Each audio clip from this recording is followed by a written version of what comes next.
All right. We should be all good to go. Go ahead and just wait for score in here to make sure I'm at least live. At least I'm sure I am.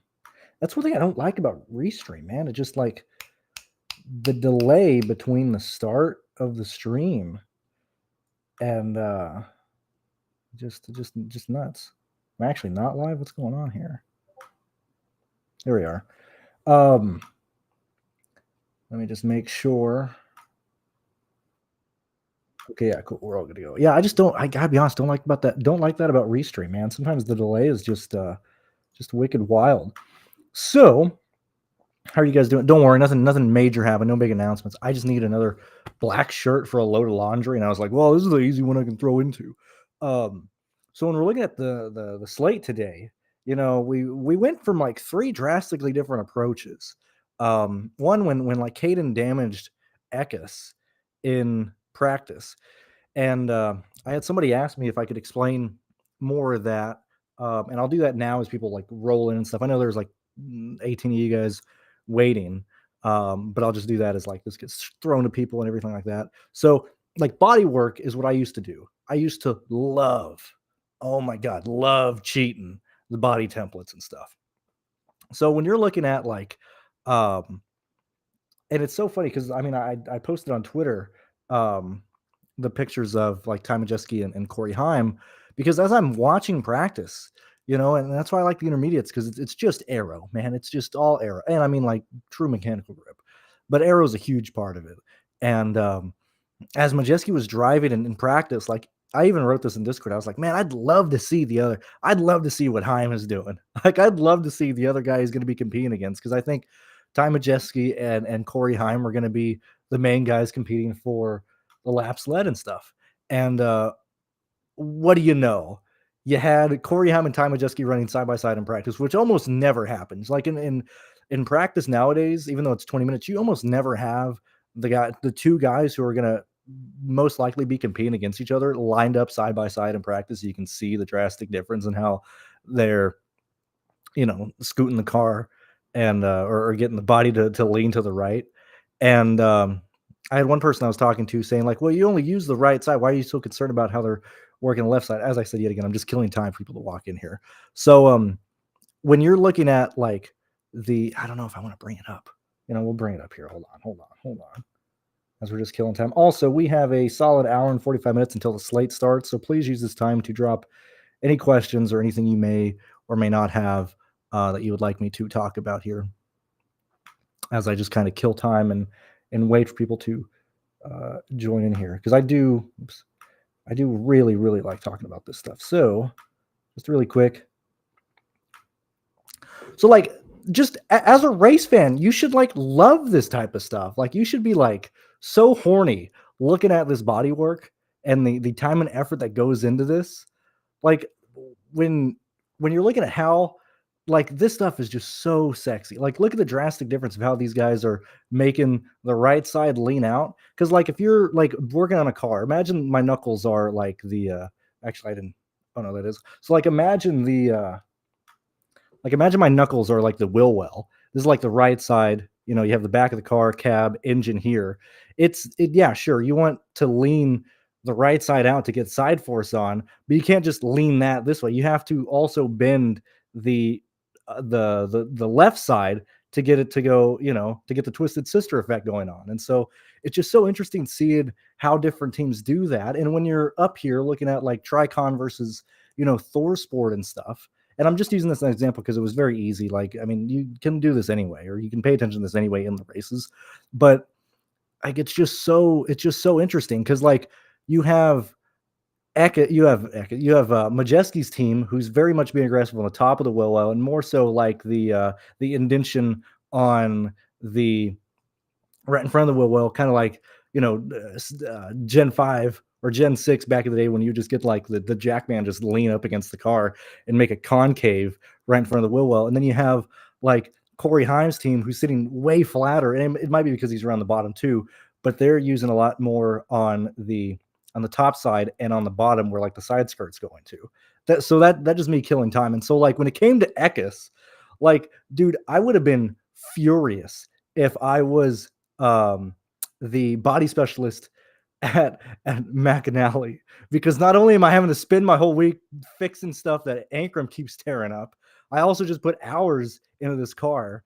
And it probably wasn't even this week. We probably did it like the week before when these guys were at North Wilkesboro. Like, you had already set this car up to try and compete against Ty Majeski, spending hours working on the stupid side. And then you just have Caden destroy pretty much from the front left corner to the left rear and the right side. Like, that has to be so frustrating as the only series who still runs still body stuff. Like, that has to be so frustrating for those guys. And so at that point, it was very much with the potential of Eckes being in the back of the field and ownership centralizing around. Now, going back to like game theory and stuff, as enough people should be here, as we have 57 of us here. Now, going back to where we look at like game theory and how the contests have been playing out and stuff with ownership centralizing around place differential plays. And my initial gut feeling was we need to fade Eckes just on a game theory level alone, because he's going to be high owned. And, if you project him for like 10th, anywhere from like 12th to 9th, he's going to be trying to force his way in there. Actually, I need to open this on this side so I can look at what I got him for. And, because I was like, oh, it should be pretty easy to just build drastically different. Eckes should be massive chalk when he's just by himself back there. And because the value range was very iffy, and I just didn't want to deal with like Eckes personally. That was where I was at. And then we got to Q, and I gave Eckes like 11. I'll just tell you right now, like I have Eckes because I don't think I'm for 56.7. Like the projection doesn't matter for what Eckes is doing. It's more so build wise, and if he fits in there on salary alone, or fits in there with the salary. So, before when it was just Eckes, like I was very much like, I probably want to build aggressively different from that. And then we had Ankrum spin out. And then we had Daniel Dye use the Petty Enterprises throttle cable, which I have another picture of. Hold on, give me a moment here. Anytime I can show off some memes, I'm going to do that. I gotta find it. Yeah, here we are. Petty Enterprises throttle cable. Keeps your foot to the floor, man. Wild Daniel Dye. This guy like does so many stupid stuff, but he's like, hold on a minute, my throttle is stuck, let me kill the engine. Wow, what a legend. Adam Petty, you could learn from that guy. Oh my Lord. And so you have Daniel Dye in the back of the field. You now have Tyler Ankrum in the back of the field, and Daniel Dye, yet again, all in context, okay? Daniel Dye is absolutely horrific. The guy absolutely blows. He's terrible, okay? He's been a absolutely horrific DFS play. I have not been really truly playing him at all because the guy has qualified so well, okay?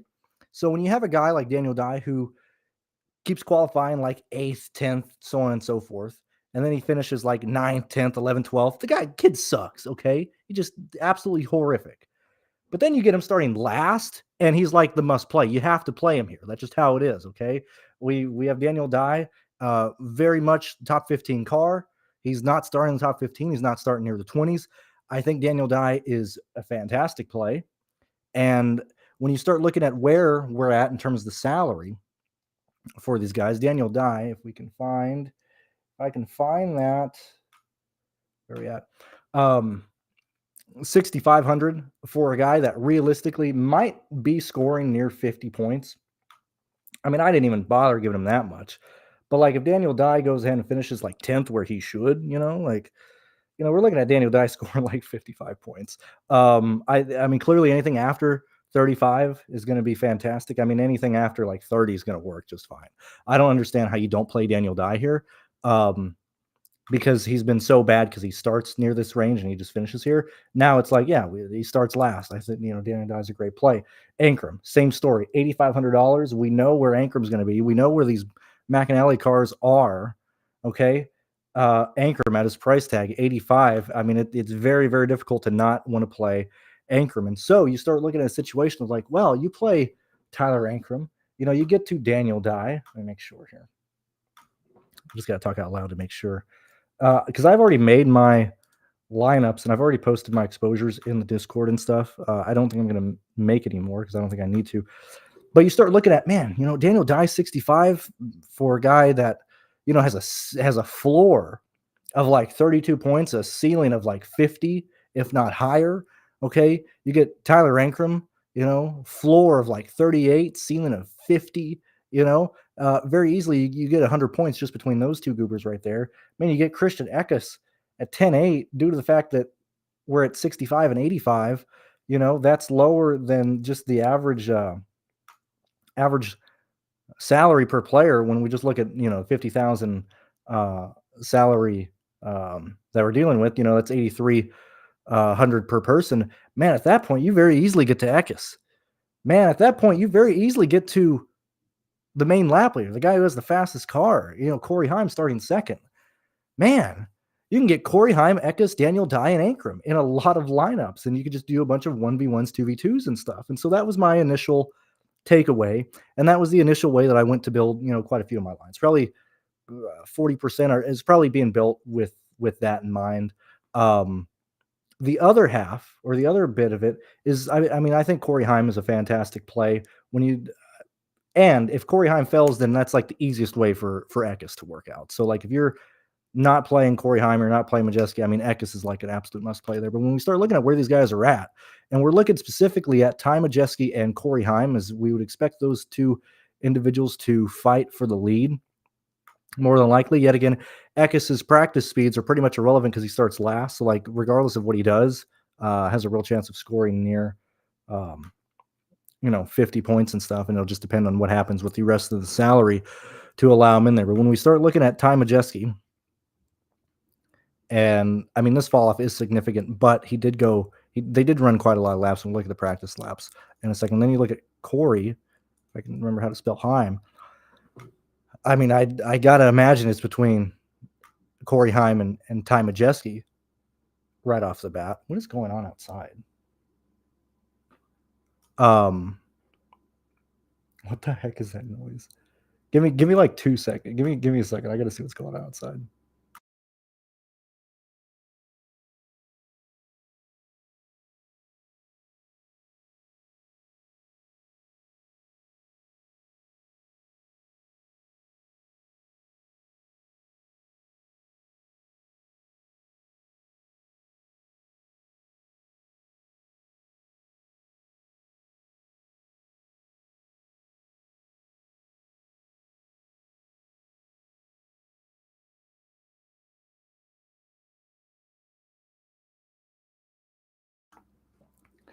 Dude, who cleans carpet at like freaking 6 in the afternoon, 6 in the evening? I thought it was like a tow truck or something. I was like, am I getting towed? What the hell's going on outside? These guys are cleaning carpet at like 6 p.m. So like when we're looking at like Corey Heim, where'd my keyboard go?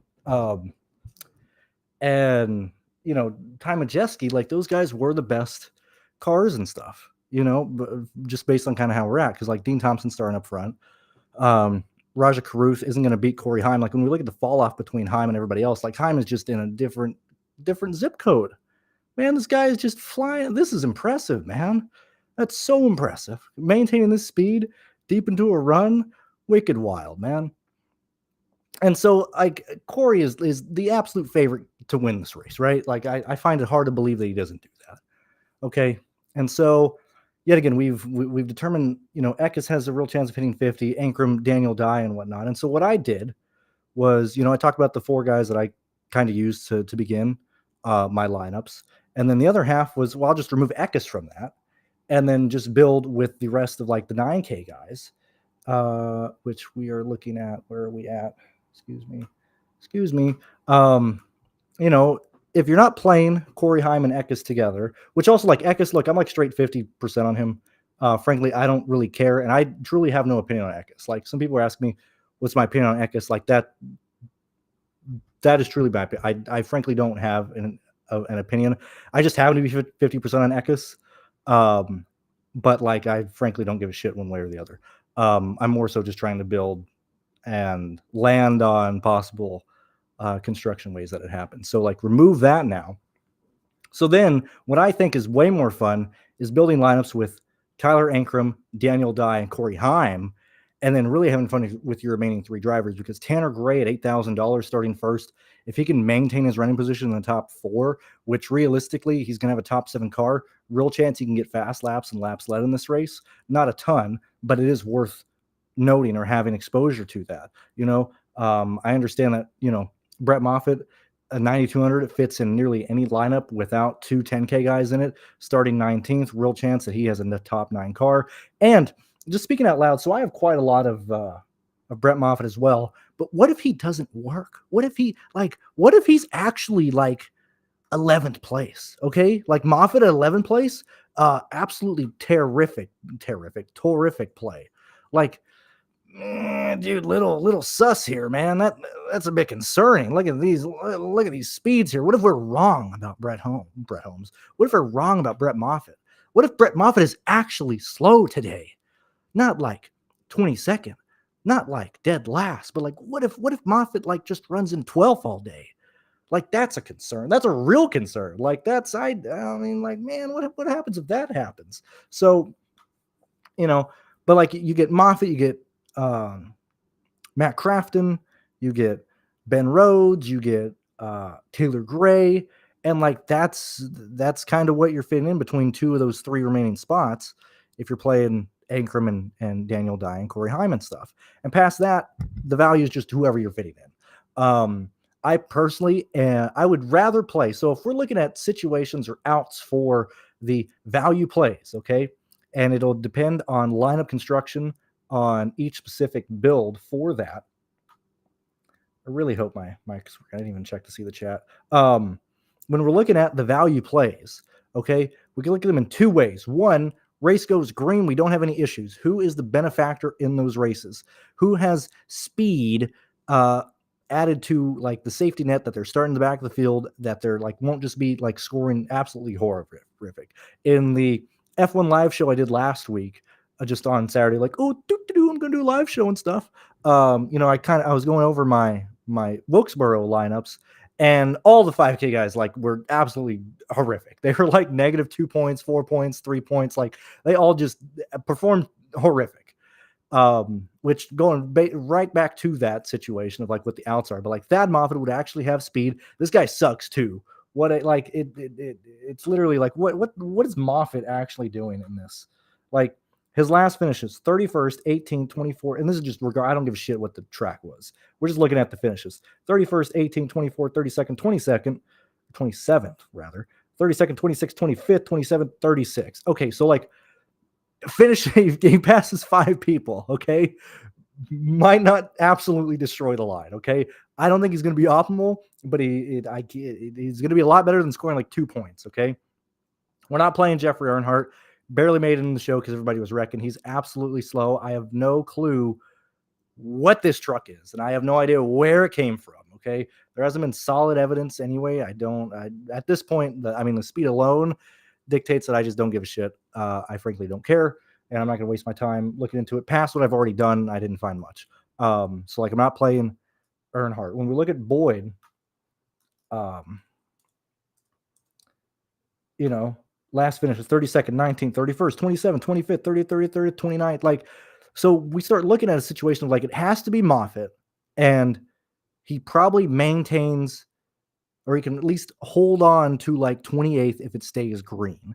Okay. If you're able to get to 5,900, which is just $100 off of Moffitt, Brett Holmes has showed better speed, like legit top 24 speed. Okay. Anywhere from like 25th to 22nd, but he wrecks a lot.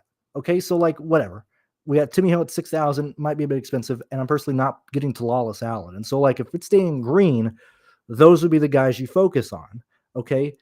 If it doesn't stay green, well, then Keith McGee is the primary benefactor of that stuff because he's starting dead last. He's going to lose 3 positions. He's going to run last all day. But if people start wrecking out, he is most likely going to have the best chance of not being involved in a crash because he's just so slow and he's like 5 laps down.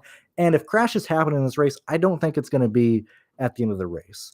We've already seen like the ARCA guys, they're already wrecking. Xfinity guys were spinning out like crazy. I don't think this would be a wreck fest that happens late in the race. It would probably be one that just occurs in the race itself. So I think Keith McGee is perfectly fine in those situations. But past that, like, who's the best value play? It's fucking Daniel Dye, man. Like, by far the best point for dollar play. And you really don't need to go to the 5K range a ton, depending on where you're building at. And I think the lowest you realistically probably have to go today is Thad Moffitt or Brett Holmes. A lot of the guys that we like going to, both Masons are starting a little bit too high up. Where are the other fellas? Other fellas like Boyd, 52, starting 30th. Like, realistically, he gets passed by all the guys around him. Like Spencer Boyd. Like, I think it's Thad Moffitt. I think it's like Brett Holmes, and just, hopefully it's one of those days to where they just finish the race. That's really what it boils down to. Those are kind of my opinions. Let's see what you guys are saying and see what we can talk about and whatnot. Let's see what's going on. James. So let's talk about Caden. Okay, so like 67, same thing with Tanner Gray. I think he's very much in play, especially if you need a guy in the 6K range. Like, Caden's gonna have speed, man. This fella's gonna have speed. Starting 9th, we've already seen him. He's gonna compete. He's gonna be up there. He's gonna run 6 all day. It's just gonna be, what does he end up scoring? Does he pay off his price tag? I have no true opinion on Caden Honeycutt past that. I doubt that's very helpful for you. I personally have Caden Honeycutt in 1, 2, 3, 4 of my 15 lineups, if that is any help at all. Past that, I have no opinion on him whatsoever. And frankly, when it comes to a play like Caden, like, if he doesn't have a race of life, the lineup's dead. It might cash. Okay, we might be in there, but it's not going to be top 100 if like Caden's underperforming. If he's running 10th all night, that's not going to be winning. That's not going to be a winning lineup. So that's where I'm at on Caden. Even the Hyman Eckes, yet again, I just happen to end up with 50% Eckes, but honestly, more of those are building with expectations that Corey Heim blows a motor, which isn't an expectation, but like, there are more outs for Corey Heim not to work. I think you want to prioritize Corey Heim. That is where I will be. I'm assuming their ownership is going to be pretty similar, but I personally like Corey Heim a lot more than Eckes. I'd rather chase the lap lead and fast lap points there. Thank you, Alex. I'm glad that my color commentary is good. Like, it's wild, man. It's wild. That's why, like, what's Pierce up to? I haven't mentioned him in a while. When he was like, Cruz keeps saying Daniel Dye. So yeah, he sucks because he starts 9th and he finishes 10th. Like, my guy, we're playing DFS. We're trying to make money, dude. I see he's just in a ton of drama again. I guess people are bullying him again. Yeah, like, you got to have Daniel Dye. And then when he crashes, when Daniel Dye crashes or like knocks the fucking fence down out of 4, we're gonna be like, what's Daniel Dye? Whatever. Like, all the people who are like, man, you guys haven't played Dean Thompson a lot. Like, Dean's gonna knock some shit down today. Like this, I just got a feeling this race is gonna get so stupid, especially that everybody's like, well, never in any series has one team had all 3 cars start in the back of the field. And I'm like, I guarantee you, Tyler Ankram's gonna be like, I bet you we can both start and finish as the last 3 guys in this race. Like, all the guys, Ankram is absolutely horrific. Daniel Dye sucks. Brett Holmes is trash. Thad Moffitt is a fraud. Like, we're playing all of the freaking frauds tonight. Like, it's absolutely a who's who of who's just an absolute joke. Thoughts on Mason? I mean, like, I would probably, man, I just haven't gotten there yet. If you need the salary relief, like if you cannot afford Thad, then I'd play Mason. But I'm just personally not getting the Massey here. People don't know. Oh yeah, I forgot Jack Wood is also in there. Oh, that's funny. I wasn't even included in that. He's in the 91. He'll wreck too, man. He might be the reason why the other guys finished last. We'll see. So Moffitt speed, I'm assuming you're talking. Well, we'll look at both Moffitts. It don't matter what Moffitt you're looking at. I mean, both Moffitts are like that is slow, but that's what Thad does. He just runs like ass. And I mean, this speed, yeah, like sure, like this. I mean, this is what like I'm assuming that Moffitt carries. I don't even know what the ownership would be based on what we centralize on. Like, there's a real chance that, really based on what Truck and Xfinity has seen, real chance like any projected ownership is going to be wrong because we've seen him skyrocket. Like this year, we've had guys in the back be projected to be like 45, 50, 52 or whatever, and then they're like fucking 78, 80% owned. So at this point, it's not about what the ownership is. And also, I'm focusing a lot more on the construction versus what the individual ownership number has been, or is rather. But like Moffitt will probably end up being probably between the fourth and sixth most owned guy. Might even be from third to fifth, because you would have Eckes, Heim, Ankrum, Dye, most likely holding that, and then you probably have Moffitt, Brett Moffitt rather, in that range between like 4 to 6 or whatever. But then again, like the other ownership might be like in the 50s, 60s.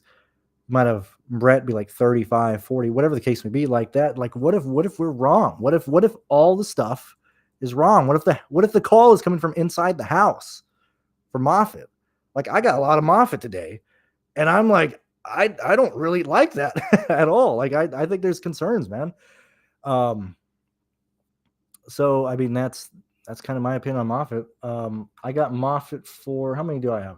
I got Brett in 1, 2, 3, 4, 5, 6, 7, 8. I got him in 8 of my 15. And I was like, yeah, dude, what if I'm just wrong? And so after that, I just started removing Moffitt, and I just started like truly focusing on like the other Gray brother, Crafton, Rhodes, Gray. Actually, I already said Gray. But like that's what caused me to diversify a lot in the 9 and 8K range, just because I was like, I'm kind of uncomfortable with the Brett Moffitt. Where are we at here? So he did. So I mean, what is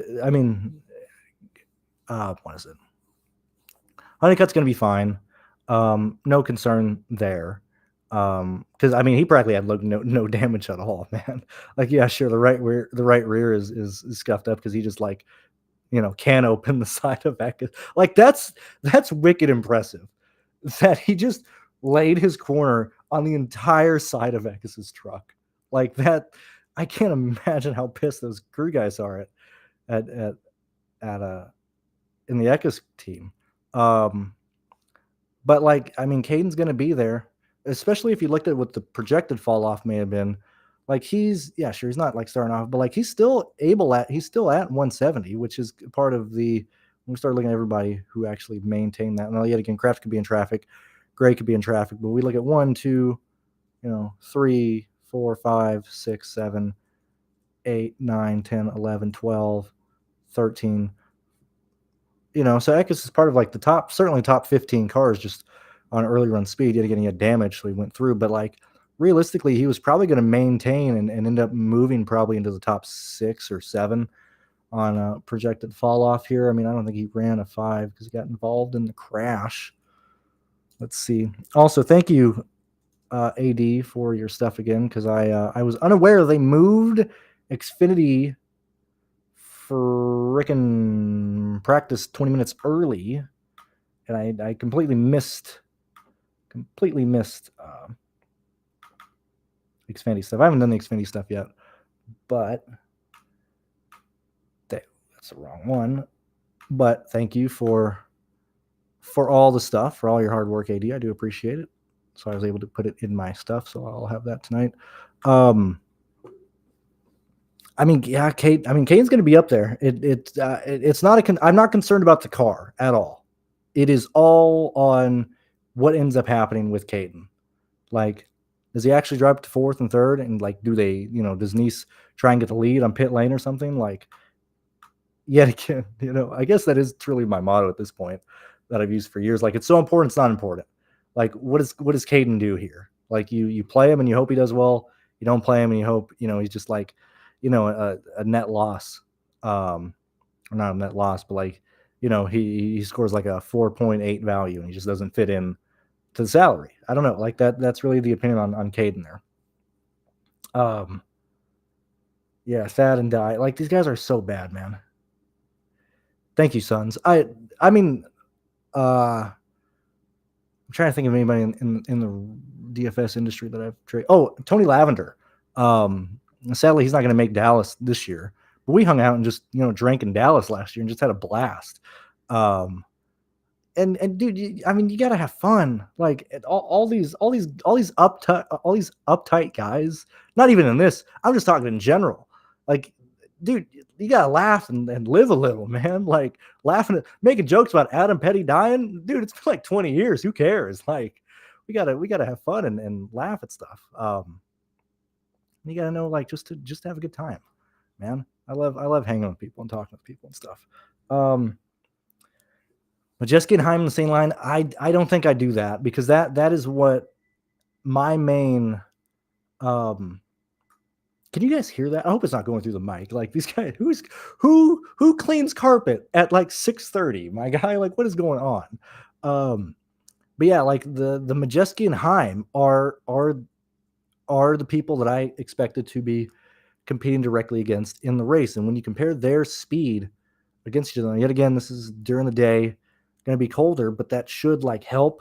I would assume that would probably continue to help the mechanical and aero grip that Corey Heim has, just because Corey Heim has been so fast lately. Now, if you're looking at the issues that Majeski has had, you got to remember that at Kansas, the poor fella, the fourth, what was the fourth? Pretty sure it was Kansas. Could be wrong. Let me take a look. Yeah, it had to be Kansas because he went to Darlington. But let's go ahead and take a look at this to make sure we're here. Yeah. So the fourth was on Kansas. So you got to remember that Ty Majeski, and yet again, it's a shame that we lost Kansas here. But Ty Majeski starts at, what is it, like third or second, something, and gets completely railroaded, completely screwed, blows a tire, and his day is done. He starts second. So it's a shame that we didn't get to see what he had here, because that probably would have answered a lot more things. But this is where I'd lean to the difference in speed that Corey Heim just has over the field. And I understand that he's seventh best in the 5 lap, and we didn't continue there. But I mean, this fall off is what you want to see. And especially when you look at the people that he's starting against versus the practice speed itself, we end up having like your top 5 car, Lane Riggs, Chase Purdy, but like Corey Heim's going to be faster than these guys in the long run. Like he's going to get the lead. So I mean that's kind of where we're at there.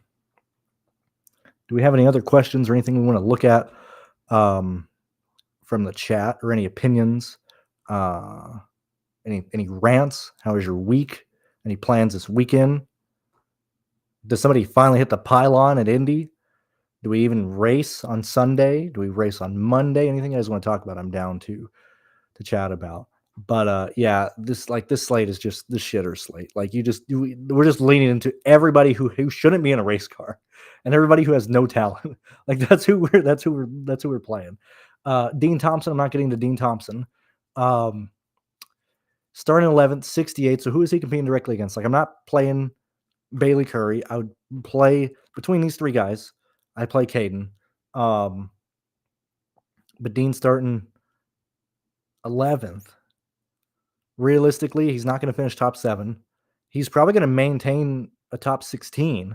But when you get into this range, like that's not paying off for DFS at all. Or he could just knock the fence down as well. I just don't see a reason to play Dean Thompson. If you want to do that, do it tomorrow in the Xfinity Series. Yeah, no problem, JJT. So I would play Tanner Gray over Raja Caruth due to the price discount and the fact that both the Gray brothers should be in the top 8 in this race or during this race. Parsons or Jones, whatever you want. When I look at my exposure in terms of drivers tonight, Jones and Stefan and all these guys, I have a total of 1, 2, 3, 4, 5, 6, 7, 8, 9, 10, 11, 12, 13, 14, 15, 16, 17, 18, 19, 20. I have 20 drivers in my pool tonight, which most people know that's drastically higher than what I normally do. Now, yet again, it's a lot of 1v1s and 2v2s for certain builds, but between Jones and Parsons, I mean, when we look at both them together, like you can make arguments for both, for each guy and against each guy. Like Connor Jones, it's just Connor Jones. Like, probably going to be running 17th, 16th all day. What does Parsons bring to the table? And we get Parsons, who, yes, has a faster car, but also, like, you know, I honestly don't have a real opinion on either one of those guys. I'm playing both of them, if that helps, but head to head between either one, who do I have more of? Maybe I'll default to that. So let me look. Okay, well, that was easy. Okay, so I have 2 lineups with Connor Jones and 1 with Steven Parsons. So, like, hope that helps you, brother. Dude, man, people love the skateboard. I get so many compliments on that stuff, and it's so funny. I think it's hilarious. Like, I can't wait. Like, my dream is to, like, actually compete to take down, like, real tournaments. Maybe, like, when I take down the Cup Series, like, solo or something. And then I can just post, like, you guys are playing against, like, an absolute gooner in his goon cave, just goofing around, having a good time. Like, I just love the juxtaposition between that and all the other, like, sports related stuff and all my Kiss shit. Like, I'm just a boomer. I'm listening to Kiss, watch NASCAR. Like, it's just hilarious. I love, especially for new people. Oh, and I get, like, my nails are painted as well. Like, when you come here, like, is this who you think of when you're thinking of, like, who plays DFS full time and makes content for a living and stuff like that? Like, no, of course not. Like, that's why I got to lean into that. I think it's hilarious. Oh, yeah. Also, JJT got to have short memory. Like, oh man, Ankrum got wrecked at Darlington. Oh man, Ankrum's shit. Like that. That's how it is, man. Um, you can't ever have that be a factor of, well, you know, last time he was chalk, he didn't work out. Well, you know, he wrecked last time. I'm like, it just whatever, man. The stuff said play Ankrum at Darlington. Okay, I don't remember who took him out. Because he got taken out in the back of the field. But, like, look, stupid stuff's gonna happen, man. I don't know. My stuff says play Ankrum. I'm gonna play Ankrum, and if he crashes out, he crashes out. Like, oh well, you know. Yet again, we're trying to be right. At least I am trying to be right on each contest on an individual level. Okay, which we've already done this year is fine. So, like, maybe that isn't necessarily worth me repeating at this point because I've already achieved my year goal at this point. But when you look at each slate, you just try to approach each slate as how do I try and finish first here? Okay. And look at it in that aspect and say, man, Ankrum looks like good play. Man, Dan looks like good play. If they wreck, they wreck. We'll try it again next week. You know, that's how I go. Would you make one stupid lineup that fades the chalk? So that's another aspect. Like, so now I'm really curious on where ownership comes in at, because if we get a 3rd or 4th truck series slate, I know it's been a thing. I'm trying to remember how many there's been, but if we get another slate to where ownership for Ankrum and Daniel Dye, it'd probably be Ankrum is probably the most likely one. I don't know. Anyway, speaking out loud, like, if we get another slate with ownership in the 70s for individual drivers, then I think, like, game theory wise, you'd probably want to start doing that more often. I've gone, like, the other way. So, like, today I have some lineups specifically made for guys up front to fail. As I said, like, for Corey Heim to fail, to where it's, like, really stacking, like, place differential, to where I got, like, you know, 6 guys from, like, 15th on back and stuff. So, like, that's how I would start going at. But when you start looking at when you start looking at the price ranges, that's why my initial gut feeling was like, why I want to fade Eckes if it was just him alone in the back, because we're seeing that people are more than willing to pay up for an expensive place differential play. Once you start getting 3, it's more and more unlikely that all 3 of them fail. as much as we goof around and talk about like, oh, Anchor's just going to take them all out. Like, it's very unlikely that all three of them get taken out in a wreck. It would start being to where, like, probably a 33% chance that one of them has an issue. I would assume maybe a real math fella, maybe somebody who got a degree in mathematics could tell you that. Also, yeah, like I never went to college either. Like, greatest DFS story ever. But this is not a slate that I would probably start trying to fade all three of the chalk plays, because I think it's unlikely that all three of them fail. And the fact that like Daniel Dye is so cheap, like when it starts coming to value plays like that, that not only do you not need him to fail, like it's different when it's a binary finish the race and crash, then you can look at it that way. But when you start looking at what Daniel Dye has in terms of speed, like he can have a bad race and still finish like 22nd because there's other people who are just so slow. So like Daniel Dye's hard to fade. We know Ankrum, if he can get through the field to start off the race, he has a higher likelihood of finishing the race when he's racing against guys up front. Because all his wrecks has been involved while he's getting through the field because those guys are trash. And then Eck is going to compete there. So like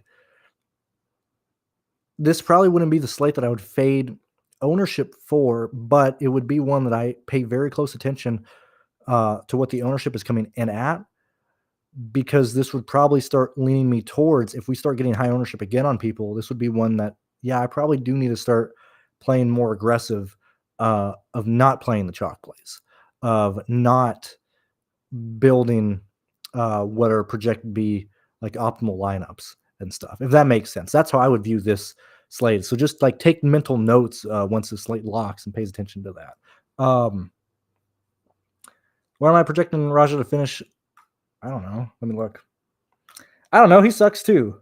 Well, where do I got Raja for? Raja Caruth, I got him for 5th.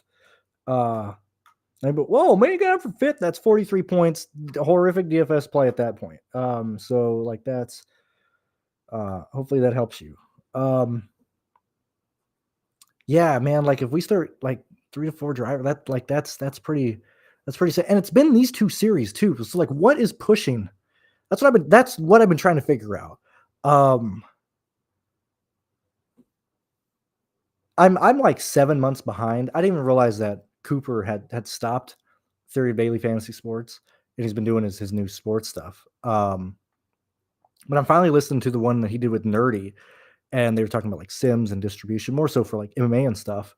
But we're kind of running into that with the Truck and Xfinity series in terms of like when you start looking at like sims in that regard. Now I'm just like rambling about sims and stuff.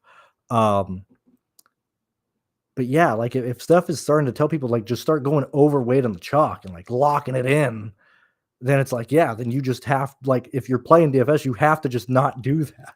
You have to just play drastically different and stuff. So yeah, this will be an interesting slate to add to like the CSVs of ownership and stuff, and be an interesting one to review. What's up, Dave? Could you play Tanner and Corey in the same lineup? Yes. In fact, my Tanner Gray lineup specifically have him with Corey Heim. If that helps you out. Right.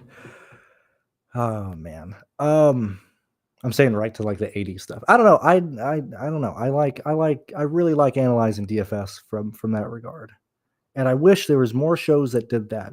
And I don't know if it's the fact that DFS is on a downcline, which I don't think it's going to be gone and end. I don't know if it's going to be soon, but I think it will equal out. And I think it'll either go back up, or at least not get any worse from what it is. I don't think it's going to go away. But it seems that, like, even me, like my own approach, and maybe this will help people or not. Like at this point, yet again, I'm just rambling. This is nothing related to the slate. But as I've been finding more success, like I still do like, for example, like with my just one video now, and also like the views, like people don't watch the preview videos anymore. But I haven't felt the need to start doing individual preview videos for each series, because I have just been leaning more and more on projections post Q. Okay, so like what I used to do was like do research in the week and have that ownership push me towards certain drivers, and then I would play them regardless of kind of where they finished. And I did okay, but as I like looked at stuff based on other sports of looking at it in like a purely analytical uh, way and using that approach with NASCAR is now I just start with the starting grid, and then instead of taking that research that I've done in the week and using it to have biases entering the week, I just keep that information, in my noggin, and then apply that to where these guys are at starting wise. That's why, like for the Cup Series, I'm using that one data point that I just like. Um, and this year, it's been a lot more up and down based on prior years that has shown that it was much more in line. But variance is increasing drastically in NASCAR. Um, Another side rant: the in-season bracket. I don't know if I like NASCAR DFS and its future because volatility is turning way up, specifically like for Cup Series stuff too. Like looking at it from like projected stuff for like next year, like that in-season tournament has a really big impact, not just for what happens in the playoffs. Like do these idiots, you know, prioritize the 1v1 that they have in their race versus not chasing the playoffs, whatever the case may be. But then you add that element to what people should do in the race in a sense of like if we're just at I don't even know what tracks they're going to. I think Nashville's one of them.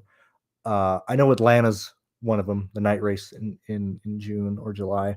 But like when we go to like an intermediate track or even a short track, and you have what people have been doing at short tracks, and you feel like okay, driver A should be a top 5 car, driver B should be a top 10 car, and then you throw in the variable of well, now they're in a 1v1 in season tournament between like another driver. Does that impact the production that they would normally do? And if it does, it would probably do it in a negative way because, like, if you're fast, if you're a top 5 car, well, then you're going to be fast anyway. But if you're like, especially getting down to other rounds when you have whatever the amount of money is on the table, like, then you start, prioritizing that 1v1 versus your regular outcome in a race. And so, like, I personally don't like that for NASCAR. Very similar, like when the Gen 7 came out, like people are like, oh, parody and stuff. Like, oh my God, anybody can win. I fucking hate that. Like, dude, pulling data from a race where like just anybody can win, and there's like, they're just all over the place. Like, there's, outliers left and right of like who was winning, where they were finishing. Like, that sucks because like it's hard to build using that data if everybody's like all over the damn place. So, like, moving forward, in NASCAR, like the Cup Series would probably start being more volatile from a DFS perspective and from an in rate, from like a viewer's perspective too. So like, I mean, I view like the in season tournament next year, and I'm like, dude, I don't really like that for like a fucking racing series, man. I already don't like NASCAR. I literally only watch it because I put money on it. Like if I wasn't doing this, I would not be watching NASCAR at all. I wouldn't be watching IndyCar because that's just as dumb. I want going ovals, boys. I don't want to see you guys go slow. Um, but then I'm like,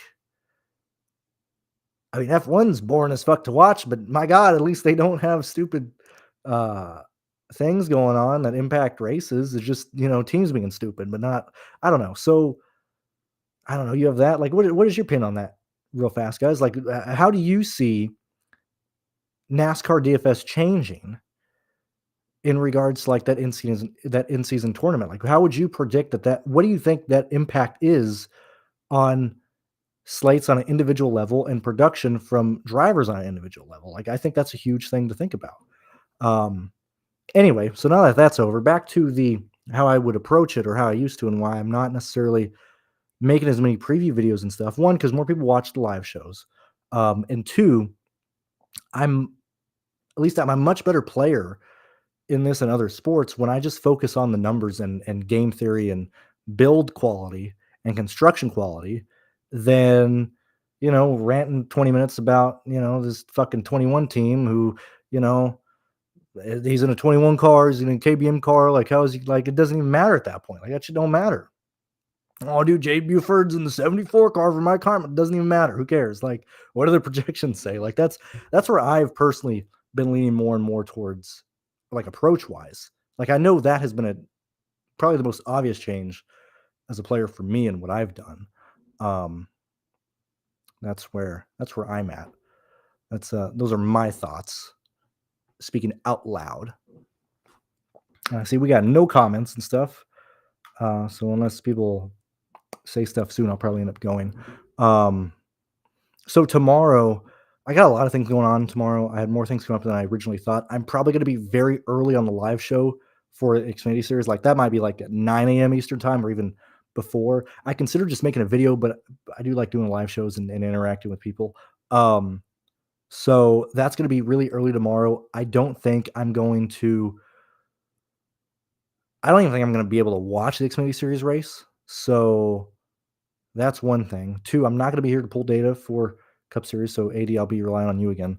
And I probably won't get back till like 5 or 6 tomorrow, if not later. So I don't even know when I'm going to be able to do F1 I probably won't do an F1 stream this week because I just won't have time. I'll probably do those lineups like 4 a.m. Sunday. Cup Series will probably be live whenever the Monaco race is over. But tomorrow's schedule is very, very wonky. So probably really early stream tomorrow. Going to be a lot of people probably watching on delay. And then the Cup Series projections will be up probably very late tomorrow evening, like 11, 12 a.m. and stuff like that. What do you guys hear? Who gets SHR chart? Another thing, like, people are all mad at Stewart and like how SHR is going. Like, would you not be mad too? What like, Stewart put in years to get a cup race at Eldora, and they completely screwed him over. Like, I'd be pissed. I would be absolutely furious. I completely understand Stewart. Look, as one of the biggest Kevin Kill and Tony fans there is, completely understand. I'm like, Stewart, if you want to get out, get out. I don't even care. Like, you do your own thing, man. You're a married man, living life. You've accomplished everything. Stick it to NASCAR. Like, also drop the prices of charters before you leave too. Like, they're all saying like, oh, the charters are dropping. It's almost like it's a Ponzi scheme. Holy crap. Like, go nuclear, Stewart, Gene, do whatever you want. Like, you guys are fine. If you want to drop charters to like $6 million each and crash the market, do it. Give Junior a charter, get him the 8 car, put Junior in the Cup Series. But like, who actually cares about like Stewart Haas race? Who actually cares about these teams? Who, like, Stewart, just be happy. Get out if you want. I do not care. The only thing that I care about is I would like it if Junior got a charter. Like, that's the only thing I care about. Past that, don't care. In finger, so like in finger really fast, like, he falls in line with that. Matt Crafton, Taylor Gray, whoever's starting 14th. Brett Moffitt, like that was where my diversification was when I was trying to get off Brett Moffitt. Yeah, and like, who blames him? Dude, Stewart did everything he wanted to in life. Like, you don't have to go to the races. Like, I don't know. It's probably because I'm like a true Stewart fan. I just like watching him race and stuff. A lot of people have been very critical about him not being at the track. I'm like, I'm sorry. Do you talk to your boss every day at your job? Like, is your boss like checking in on you every day? Like, what? It might be like, you might see it, but like, I don't know. Like, bro, this is a business. This is not some like small shop. This is a multi-million-dollar corporation. Like, you got one guy who owns an F1 team. Like, what do you expect? Of course, he's not going to be there. He's living life. Like, who cares? Who gives a shit? You know. Also, newsflash: Rick Hendrick ain't gonna be at the track much longer, guys. Joe Gibbs, Roger Penske, Richard Childress, bro, all these guys are about to die in the next like 10, 15 years. Like, you're not gonna have a lot of these guys at the track anyway.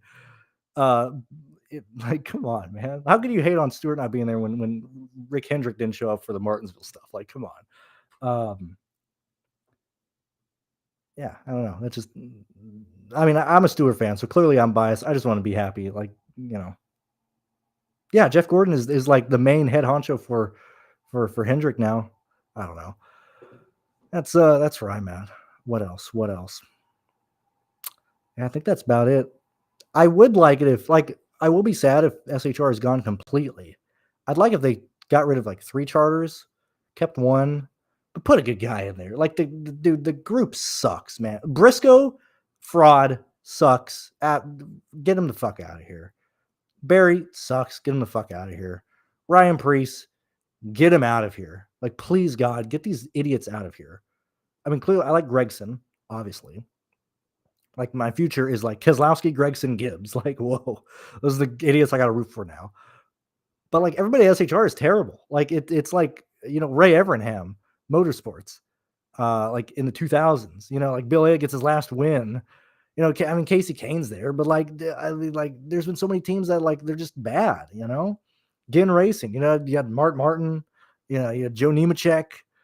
Like, some teams are just terrible and suck, and you're just stuck in like this purgatory of just shitty drivers, and then you just run mid pack all year, like the whole time. Like, I don't know, man. Get better drivers. That's all I'm saying. I don't know.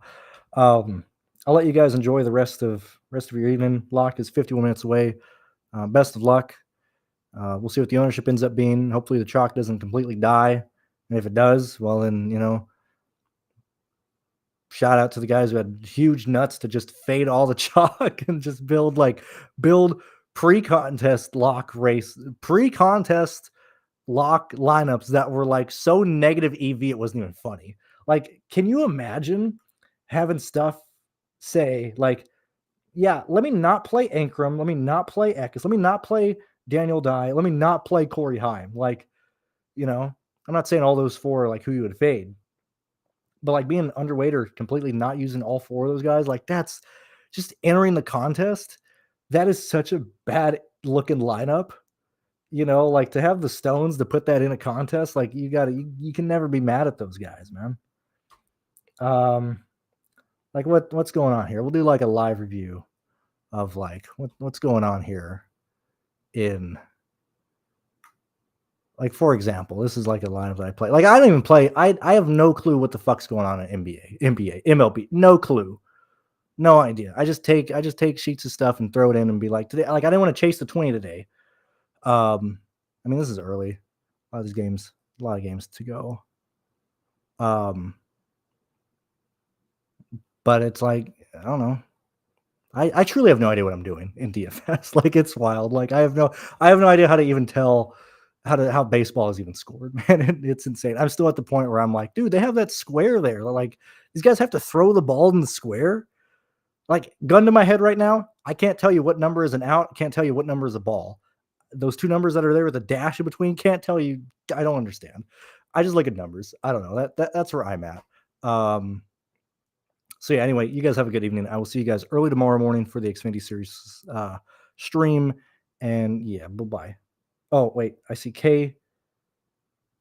He's got 72 left.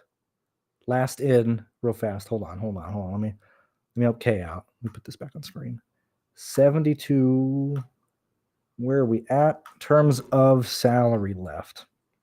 Also, if you guys are a fan of the show, fan of the commentary and stuff, if you guys could please like and subscribe. I don't ask for that much, but I would like to get the channel to 3,000 subscribers as soon as possible. That would be very nice. I'd be very happy with that. I mean, I'd like Ty Dillon. I think Ty Dillon's in play. Yeah, if you got 72, I'm down for Ty Dillon in that. Okay. Going to build 1. I see so many on those 3 contests. I will put in the ugliest lineup I can. And I respect that. I will never be like, it's different when you have like some, dude come in and be like, how do you play NASCAR DFS, man? I've never played before. I'm playing 25 cents. How do I play? Like, I don't have fucking time to cater to that type of person. Okay. Like, but like, if you understand what you're doing and like, you make that, yeah, was Jake his name? Whatever the fuck it was. But like, you like when you understand like game theory of like, yeah, these guys are gonna be popular. I'm gonna build completely for that to bust and not happen. Like, I respect that play so much. you know? And typically that's how guys win a lot of money doing this stuff. Like if you just have the bankroll to survive, taking a lot of stances like that over and over and over again, like you're I don't know what the ROI would be. I mean, it'd be a long time, but you will take down contests at some point.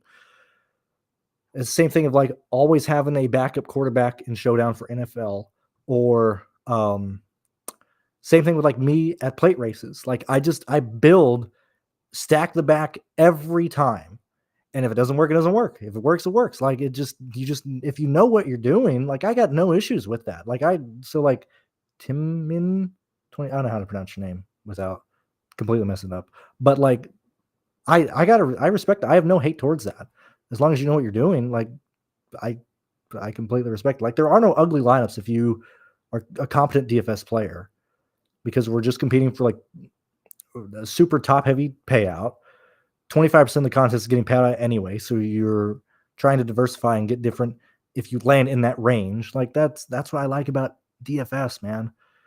That type of understanding, that type of building, that's what's fun. That's why I like this stuff. Garcia over Dillon. I would probably do. Oh, you put Jake. Hey man. I like Ty Dillon more than Jake Garcia. I have Ty Dillon today. That car has been running better. I don't know if it's them specifically or if Dillon has gotten better. I think head to head, Dillon finishes better than Garcia. But that is my only opinion there. Anyway, guys, thank you for being here. I've been going on way too long. Enjoy your evening, and I'll see you tomorrow morning.